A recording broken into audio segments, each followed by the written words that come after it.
पूरी दुनिया को छोड़कर अलविदा कहकर चल गए। तो पूर्व पीएम मनमोहन सिंह का निधन और 7 दिन का राष्ट्रीय शोक उनके निधन पर घोषित किया गया है। कल के सभी सरकारी कार्यक्रम रद्द कर दिए गए हैं।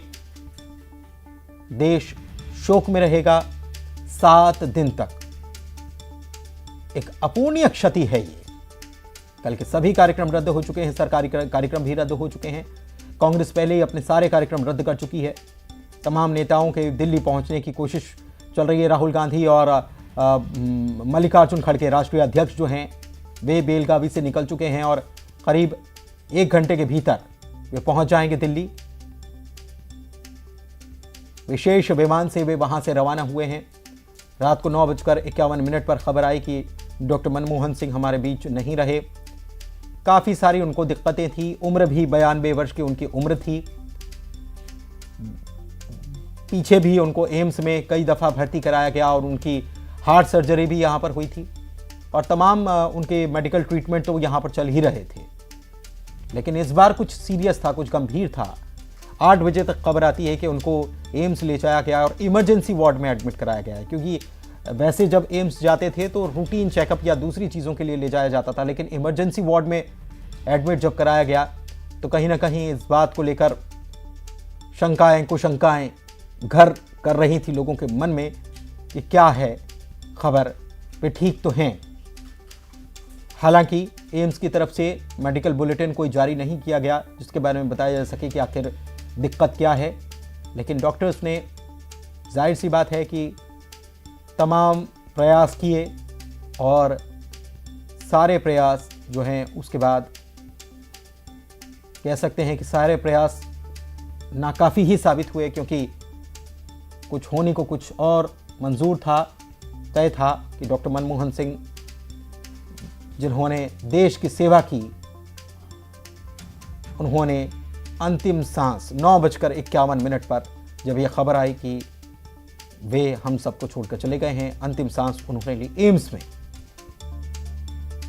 हार्ट सर्जरी भी उनकी यहां पर हुई थी और अब देश में राष्ट्रीय शोक की घोषणा की गई है। 7 दिन का राष्ट्रीय शोक देश में घोषित कर दिया गया है। कल के सभी सरकारी कार्यक्रम रद्द कर दिए गए हैं। तमाम बड़े नेताओं की तरफ से उन्हें याद किया जा रहा है, ट्वीट किए जा रहे हैं उनके लिए। हमारे सहयोगी लगातार जो वीआईपी गाड़ियां जाएंगी सिर्फ उन्हीं के लिए खोला जाएगा। तो फिलहाल पुलिस की बड़ी संख्या बस किया गया है। इस पूरे के पूरे रोड को भी ब्लॉक किया गया है। यहां से किसी की भी आवाजाही इस समय उस पर मनाही है, उस पर रोक लगा दी गई है। शिवानी जी बताइए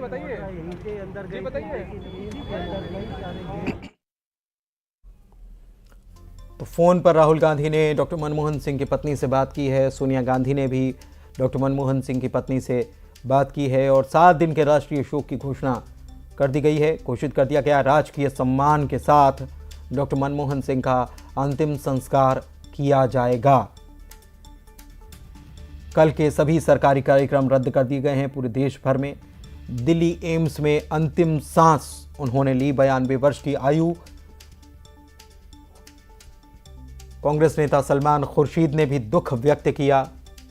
पूर्व सीएम भूपेश बघेल ने भी निधन पर शोक जताया। जेपी नड्डा ने भी, स्वास्थ्य मंत्री हैं, उन्होंने भी ट्वीट कर शोक जताया। जैसे खबर मिली तो जेपी नड्डा भी एम्स पहुंच गए थे। प्रियंका गांधी इस वक्त डॉक्टर मनमोहन सिंह के परिवार के साथ ही मौजूद हैं। डॉक्टर मनमोहन सिंह की फैमिली इस वक्त एम्स में ही मौजूद है। उनकी पत्नी, उनकी बेटी एम्स में ही मौजूद हैं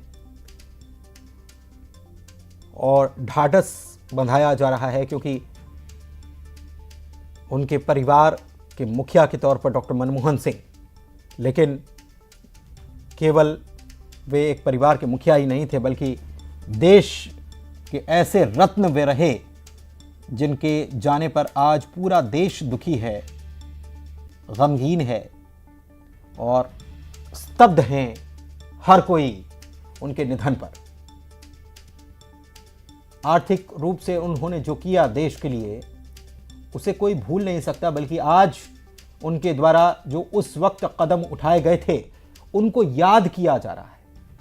उस क्रूशियल समय में, उस मुश्किल वक्त में जो 91 का दौर था, उस वक्त उनकी तरफ से जो कदम उठाए गए थे, उनकी तरफ से जो देश के लिए फैसले लिए गए थे, वित्त मंत्री के तौर पर जब फैसले लिए थे, पीवी नरसिम्हा राव ने जब उन्हें वित्त मंत्री के तौर पर, उसके पहले सलाहकार थे उनके, आर्थिक सलाहकार, उसके बाद जब उन्हें वित्त मंत्री की जिम्मेदारी सौंपी गई थी तो उन्हें मालूम था, बखूबी पता था कि देश किस दौर से गुजर रहा है।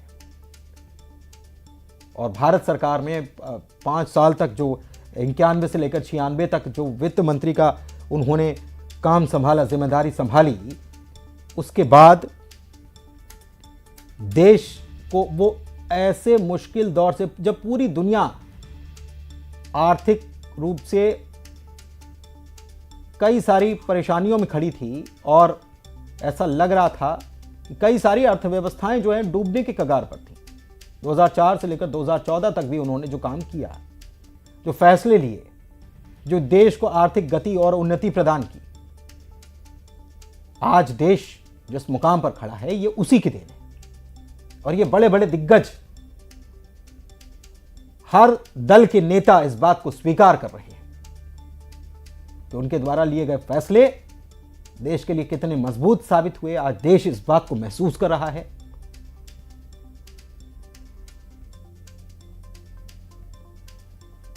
इक्यानवे का दौर जब भारत के लिए ऐसा दौर था कि ऐसा लग रहा था कि ये वो ऐसा काला अंधेरा, इतना घना अंधेरा छाया हुआ है कि क्या देश इस दौर से कैसे सुरक्षित बाहर निकल पाएगा।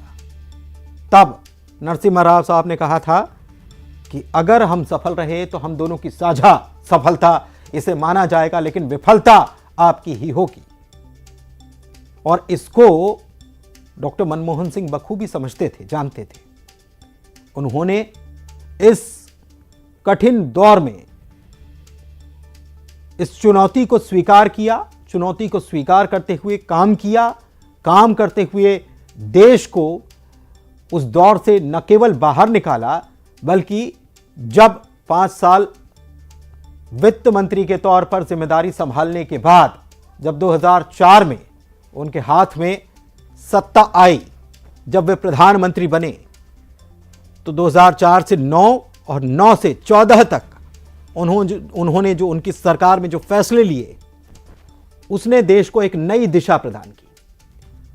चाहे वो राइट टू इंफॉर्मेशन हो, आरटीआई का अधिकार हो, आरटीई का अधिकार हो, राइट टू एजुकेशन का अधिकार हो,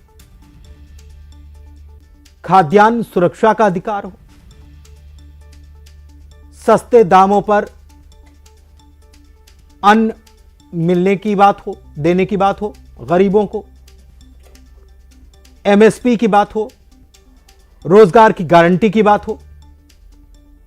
100 दिनों तक के रोजगार की गारंटी उन्होंने दी। तो ये सब जो फैसले रहे, किसानों के लिए फैसले, रोजगार को लेकर